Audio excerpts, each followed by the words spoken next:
Hey guys, welcome back to the channel. It's me, Gavin here. Today we have a pretty big update for you guys. As you can tell, we have completely finished the bench work on the layout.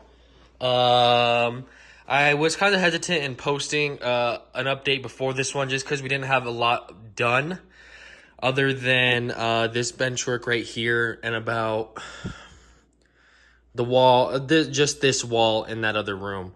So it really wasn't much of an update, but I did want to share with you guys the huge amount of work that we have done in the past week. So I'm standing all the way in the left corner of the room, and we have basically finished everything. The last thing we need to do is just put up fascia around there, and obviously around the yard area. So other than that, we're pretty much done bench work wise completely. We've been working on it pretty much all week, and we have gotten to the point where it's completed. And I really like how it turned out. It looks really good. I've started laying some track.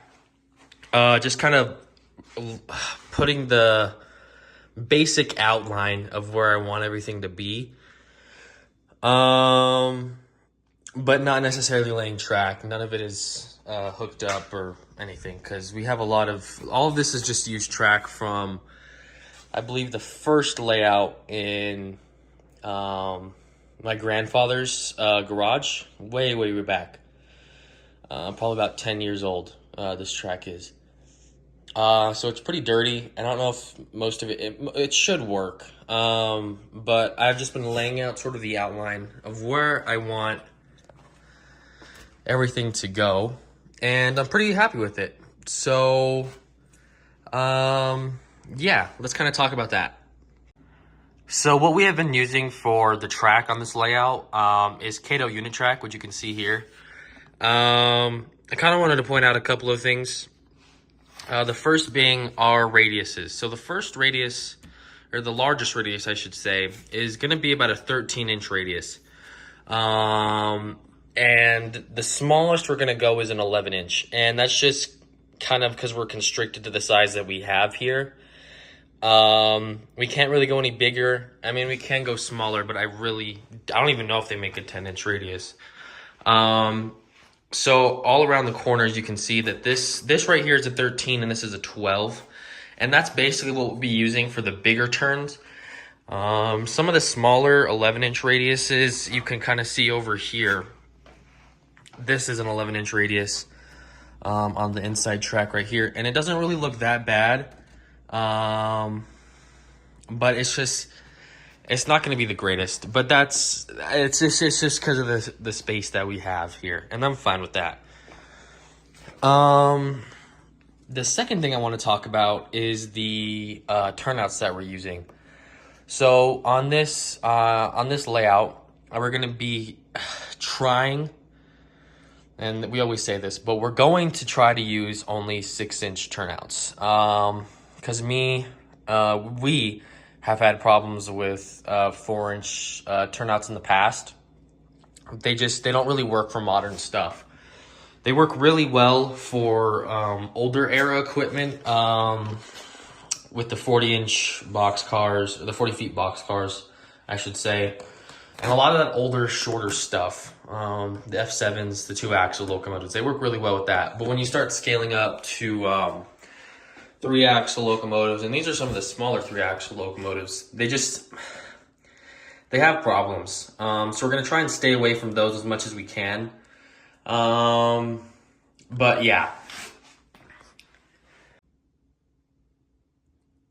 If you guys are wondering about what kind of stuff we used to make the bench work, on top we just used 2-inch pink foam, which is pretty standard around the community. And then on the bottom, we use 2x2s for all of the bench work. You can see underneath there, we use some pretty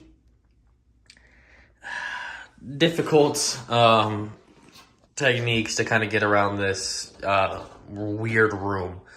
It was a lot of trial and error on a lot of this stuff, getting around the angles, but we made it work. But everything is made out of 2x2s. And then yeah, just 2-inch foam on top, and that's pretty much all we needed, other than, you know, screws and stuff. But for the basic bench work, it wasn't too hard. The most challenging thing was just trying to get around the curved. I don't know if you guys can see, but the wall is curved, and I don't know if I talked about that in the last video, but the wall is curved back there, and that's what made it so challenging for us to kind of get the foam and the benchwork right, is because it's all angled. So it posed a challenge, but we made it work. And there is some gaps in the foam back here, kind of. But it's not that big of an issue. I mean, again, we'll just put tape or something. But for the most part, it turned out really well. We're both really happy with how it turned out. And yeah, this is pretty much it for this video, guys. Thank you so much for watching. And as soon as we start making more progress, I will definitely keep you guys updated. And if you guys have any questions or comments, please leave them. I love answering all your guys' comments. So yeah, thank you guys so much for watching this video, and I hope to see you on the next one.